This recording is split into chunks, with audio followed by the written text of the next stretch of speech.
Hello, this is Tommy from Tommy Rants. I got a hell of a lot to cover today. I'm going to do the best I can. This is pretty complicated, and it's just going to be a part of the story about why I disappeared for really a couple of months. It's been about 45 days, I think, since I did any videos. I did two right in a row from the hospital.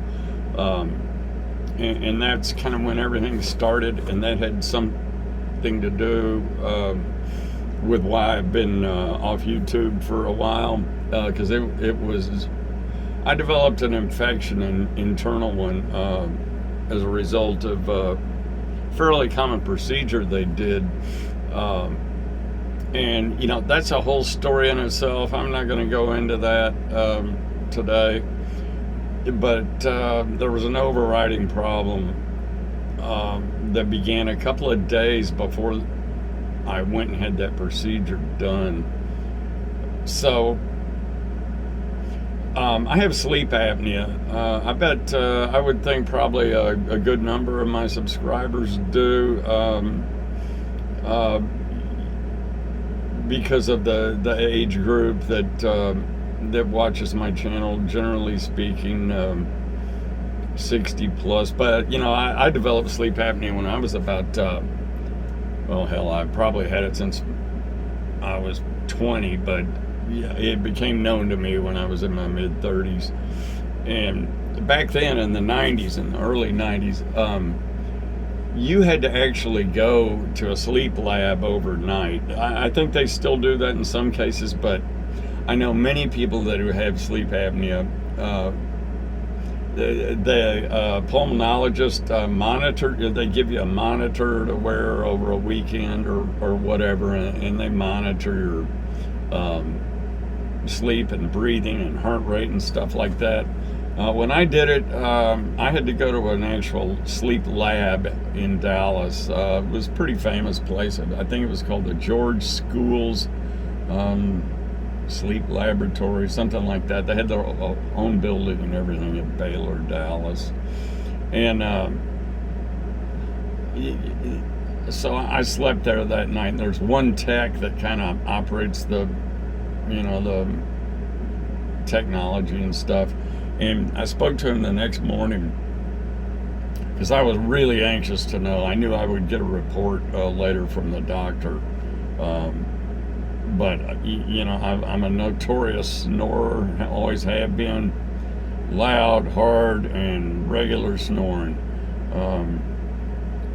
And he said, well, most of the time it was just the machines running, but I watched you for about an hour and watched the machine, and I quit counting after 70 times that you woke up within an hour. So that gave me an idea of, okay, this is real. That's what I was dealing with. Got set up with a CPAP machine back then, and I've had one ever since. I've had 2 or 3 or 4 total. But it's been going on a long time. It's not a big deal. A lot of people have sleep apnea, but you need to watch it. So what happened was, I can't remember, and the chronology of all this is getting fuzzy, because a shitload of stuff has happened since I last did a video on YouTube, and a couple days, I think, before I went to have that procedure done, I discovered I had a problem with my CPAP.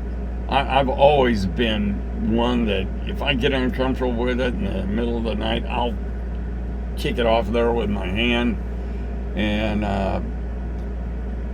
my wife, Kim, has been patient over the years, but she's not always been able to keep her tongue, understandably. And it's been a familiar saying in the middle of the night the last few years, especially for her to say, put your mask on, because I wake her up. I don't know what's happening when I kick it off, but I do that. So, and I sleep on my back, partly because of the machine and the way it's configured. and partly because I just do. So I discovered I had a problem with that machine, but I couldn't put my finger on it. I just know that I knew that I was losing the mask a lot in the middle of the night. I was getting sore throat, so I knew I was doing some serious snoring. And then I had an issue one night where, with it right before that procedure, where I was like, "There's more going on here," because I hear air rushing through my head, and I can't sleep with this damn thing on. So I took it off. I didn't use it for a couple of days before the hospital, and I told my wife, I'm sorry. I don't know what the problem is, but there's no way I can wear this and sleep right now. Well, she understood, and the point was I wanted to get through this hospital procedure and then address the sleep thing. What ended up happening was I went to that procedure, and they put you under. It's similar to a colonoscopy. I've had a bunch of them. I have a digestive disease that I've had about as long as I've had sleep apnea. I've known about it, and it requires a colonoscopy every couple of years. That's not what I had done this last time, but very similar. And the point is, they put me out with propofol. It's a quick procedure, just like a colonoscopy. They're usually over within 10 minutes or 20 at the most. But they put you all the way under. Propofol, I've had a lot of times. They used to use one on me called Versed, VERSCED. Never had a problem with that. And Propofol's been fine until the last couple of times I've had it, and it's taken a couple of days to wear off, and I've just kind of felt lousy from it. So I'm going to talk to the next anesthesiologist I meet up with about that. But what happened was I had that procedure done, and I came home, and I was feeling lousy that day. I forgot about my issues with the CPAP until that night. I said, "Oh, damn, Kim, we're still stuck with this situation." So I slept without it, and I had a nightmare that shook me so bad when I woke up from it. I was only asleep for an hour or two. I woke up from that, and I was shaking. I almost woke Kim up to tell her about it because it was so damn real. And the same thing happened. A similar thing happened 4 times in that nightmare under different scenarios. But I was shaking so bad from it. My first thought after getting up from that, because there was no more sleeping that night, CPAP or no, was I don't ever want to sleep again. I am scared to death. Well, there is a resolution to this. I did find out what happened. I'm not going to go into the nightmare except to say that in these 4 scenarios, as I was sleeping,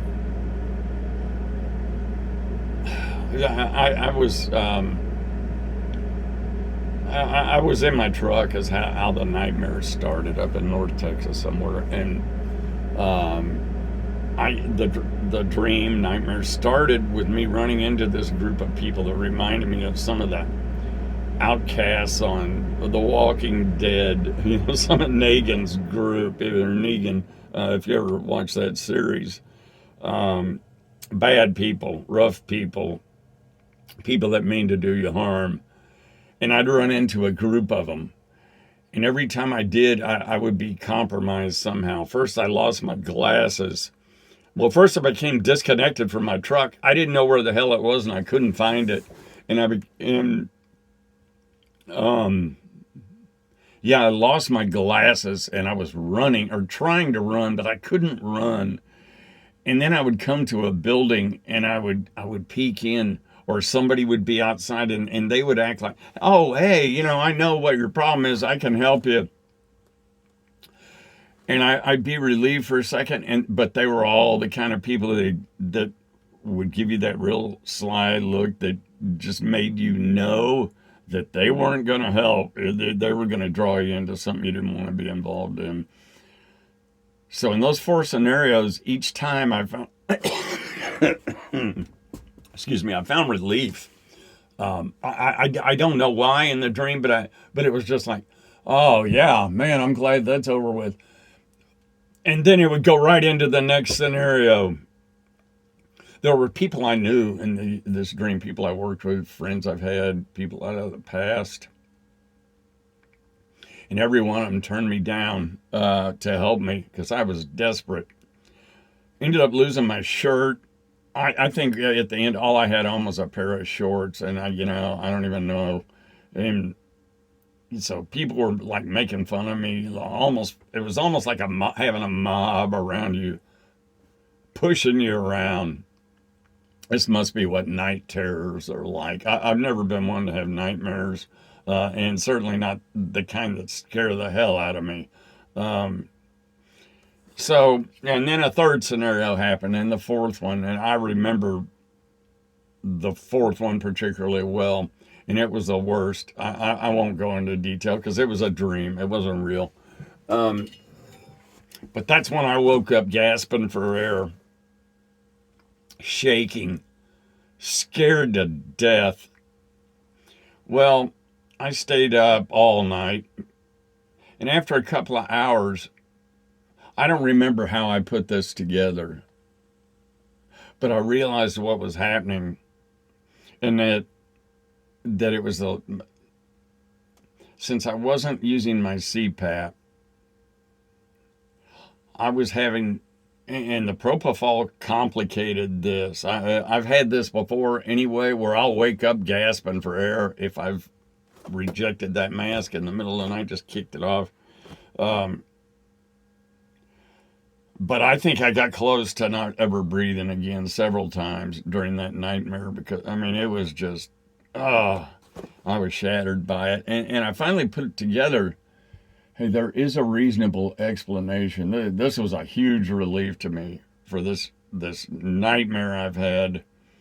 And that is that the 4 times I found relief during the nightmare, that was the moment I was able to breathe again and catch my breath. I know this is what was happening because while I don't remember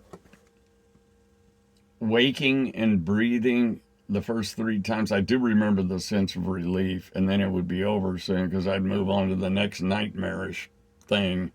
But in the fourth one, when I woke up, I was in a half sleep, and I was gasping. I couldn't breathe. I was like, just like that.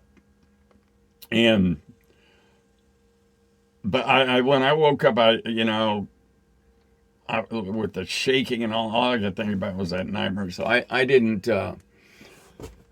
put it together for a couple hours, but when I did, it was a huge relief. I stopped shaking and even thought, hey, I might try sleeping again sometime,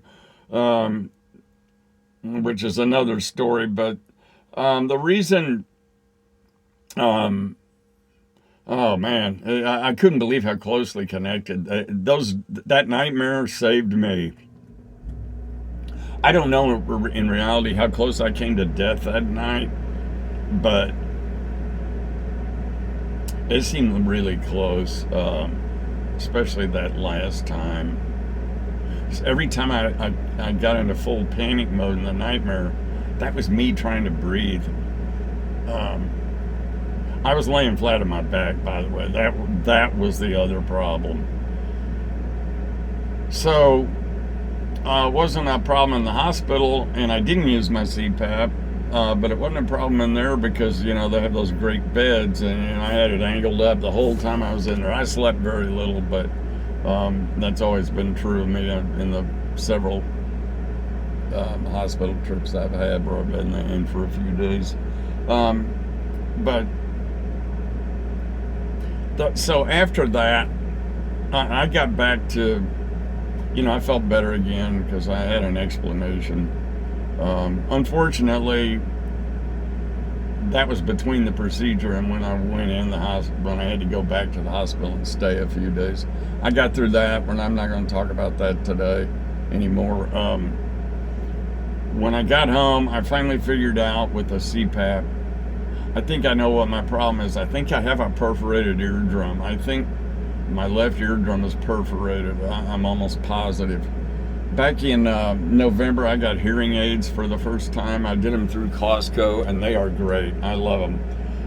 I kind of forgot about it, but I remember the lady saying at the time, watch out, don't turn the volume on mine, and their Rexton brand goes 0 to 16, and 8 is the default normal for me.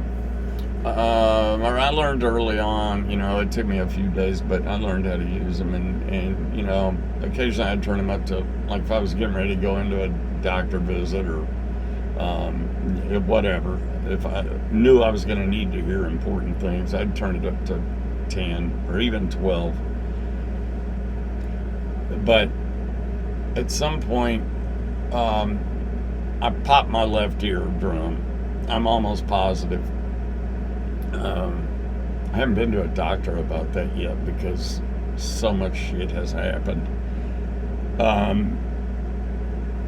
But yeah, you talk about a weird sensation. Anybody that's had uses a CPAP would know.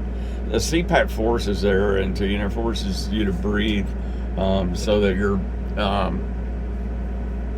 throat and doesn't get closed up, and you snore and stuff. And it forces air into you, but it also allows you to exhale through that same mechanism. But when I found out about what was going on, I wore it for the first couple of times. I wore it for like 5 or I was trying to go to sleep, and my left ear would kind of pop, and then it would be like that. I mean, it literally feels like wind is blowing out through your ear and just exiting your body.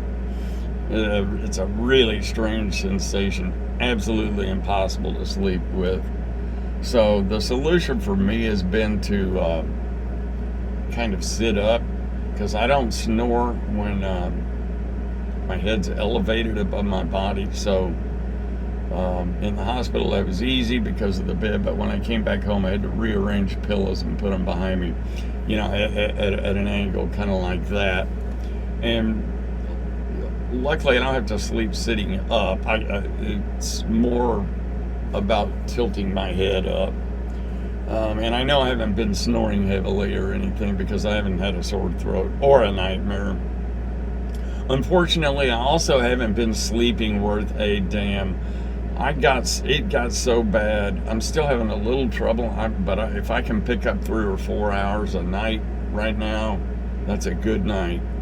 I'm still having a little bit of trouble, but there for a month, I mean, every night I'd go to sleep about 11:30, and I'm still working through all this, by the way, working from home, thank God, but working. I did miss some days, I don't remember how many, but most of the time I was still working. And so my routine became go to sleep about 11:30, sleep for about 40 minutes. For some reason 10 after 12 or 12:20 were the 2 times I kept waking up every night. And when I got up at that time, I'd have to get up and go pee or something, and I was up for the night. That was it. I usually get up at 6:30. I go through a pretty long process before I actually start work, about 9. Long morning procedure, wake up, coffee, all that. And I just had to try and grab an hour here and there. So as a result of all that, I was like the Walking Dead. I lost total interest in not only my channel on YouTube. I mean, I just didn't have it in me to do it. But in watching friends' videos and commenting and stuff, I kept doing it to a degree, but I know they all noticed that I had lost my usual step with that. And so anyway, to close this part of this whole saga, which is what I'm going to do now, because we're I'm 20 minutes in. Sorry. If you're still hanging on to the end of this video, first of all, thank you. Second of all, thanks to all those subscribers that did not drop my channel. And many of them is probably just because they forgot about that they were even subscribed to my channel. But I actually picked up a few during all this too, because YouTube's weird and you never know. But there were 5 or 6 people that have been contacting me, seeing how I'm doing, checking in, and y'all know who you are, and I really do appreciate it. I couldn't even respond much to that. That's how disinterested I've been in life. But moving forward now, so I'll be doing videos. I might do one tomorrow. I've got so many ideas right now, it is unbelievable. I mean, a ton of ideas for YouTube videos, which is rare for me. It's usually kind of a, pick and try to make something up, cobble something together. Anyway, hopefully none of them will be as long as this one. Sorry about this. I just felt the need to explain it. This is Tommy Rant signing out. That's it. If you got sleep apnea and a CPAP, keep up with it. Make sure it's working. It gets complicated when you have problems. Signing out. Talk to y'all damn soon, I hope.